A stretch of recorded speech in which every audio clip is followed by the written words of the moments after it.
कोभिडको टाइममा there was a friend who called me saying Ujjwal म कहाँ एकचोटि आइदेऊ न के भयो भने मेरो छोरीले यार झन्डै सुसाइड गर्दै अनि साइकोलोजिस्ट कहाँ लगन त भनेको होइन बरु उज्जवल अङ्कलले बुझ्छ उनलाई बोलाऊ आफू पीर मानी गई जाँदाखेरि सी वाज 17 years old अहिले she is doing very very well in London त्यो मुखमा अनेक किसिमका खटिरा आउने दागै दाग अनि जहाँ गए पनि केटाकेटीले जिस्काउने के गर्ने so she didn't want to live अनि मलाई किन बोला त भनेको हजुरले त सबै स्किन डक्टर्सहरू चिन्छन् त प्लास्टिक सर्जनहरू यसलाई हुन्छ भोलि बिहान लिन आउँछु अनि गएर देखाउँला भने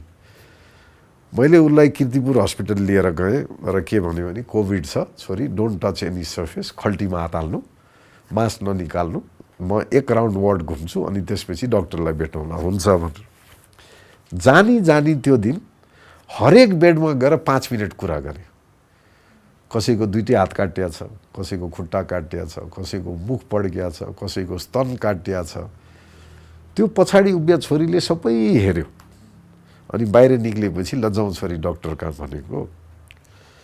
होइन अङ्कल आज नजानी भन्यो किन भनेको मेरो समस्या होइन रहेछ आफैले मैले केही भने होइन अनि फेरि तिमीलाई त्यो समस्या फिल भयो भने मलाई भन्नु है त भन्यो हुन्छ भन्यो एउटा शर्त छ है छोरी भन्यो के भयो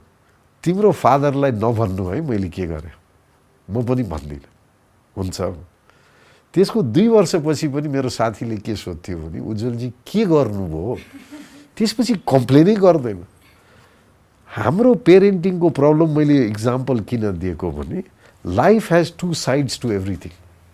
हामीले त्यो अर्को पाटो कहिले पनि बच्चालाई देखाउँदै देखाएन that is where all the children have gone wrong उनीहरूको नि गल्ती होइन देखेकै छैन सुनेकै छैन होइन सो यो पेरेन्टिङ प्रब्लम यो अनि अर्को एउटा चिज चाहिँ भने मैले भन्नै पर्छ हेर्नुहोस् बर्नमा female and children are more होइन तर बर्न क्राइम चाहिँ जेन्डर क्राइम होइन इट्स अ साइकोप्याथ क्राइम के तिनीहरूले हामी जेन्डर क्राइम भनिदियौँ भने त्यसलाई सानो बनाइदिन्छौँ क्या हामीले यो त इट इज इनह्युमन नि त्यो कल्पनै गर्न नसक्ने क्राइम हो सो लेट्स सी अब अहिले पनि ट्राई के गरिरहेको छु भने एउटै यस्तै राउन्ड टेबल गरेर विभिन्न व्यक्तिले आफ्नो अनुभव इन द पोजिटिभ सेन्स र सेफ्टीको सेन्समा जस्तो